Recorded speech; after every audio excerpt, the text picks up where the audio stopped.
thought we were unselfish, we competed, and we were really connected. And I think, getting the win, it's a really good win because it was an affirmation of those things. Obviously some things that we can do better, that's usually the case. But it was a really good effort on all those three levels as much as anything.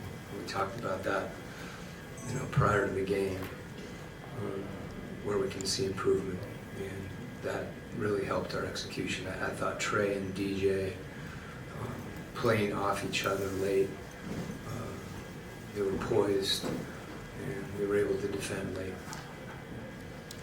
Just the start of the game with the first half, just how they were crashing the offensive glass. What were you seeing from them that made it so much easier for them to kind of get some of those offensive boards?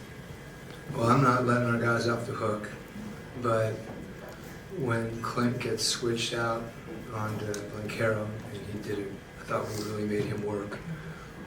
Our back line in the glass isn't 6'9", 6'11", 6'8", whatever it was. They're big. Yeah. And, they cut because he's in an isolation situation and they're back down. And, we thought, O did a great job guarding all our guys. He was on him. JJ had a couple of contests that were really good. Thought we did a good job of defending him. And those shots, they know he's shooting them and they crash.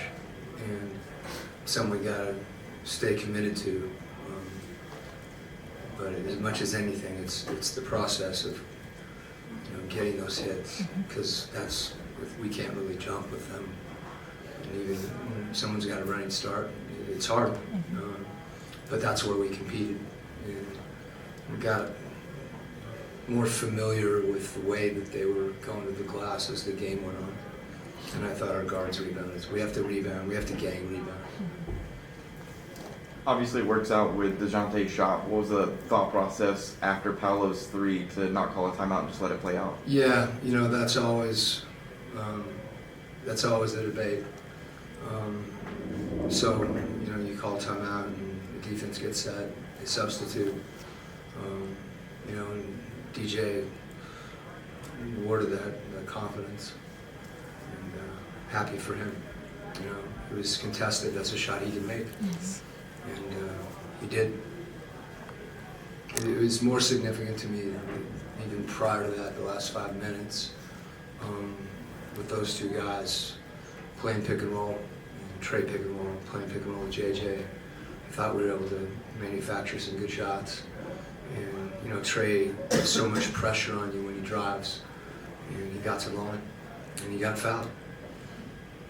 Coach, I know you briefly mentioned him, but with Onyeka kind of closing out the game in those minutes, what do you like from him? I know he had that foul, but just what do you like seeing out of him in those final minutes? His energy, whether he's in with Quin, we felt like that matchup for him was a good matchup because of his strength. And I thought he was terrific on the glass. Trey found him on the roll, and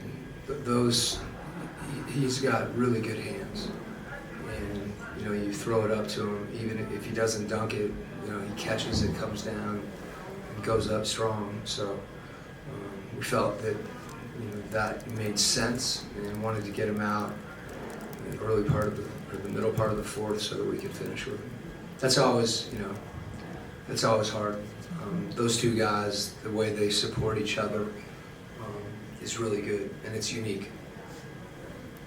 In a game where it's so close like that, it's a possession battle, and you lose or you have 23 turnovers to the Orlando's 13. How do you overcome that, or what do you attribute that to? We did, I think, but that's obviously an area that we want to take care of the ball better. Some of them, they're, Isaac out there, he spreads out.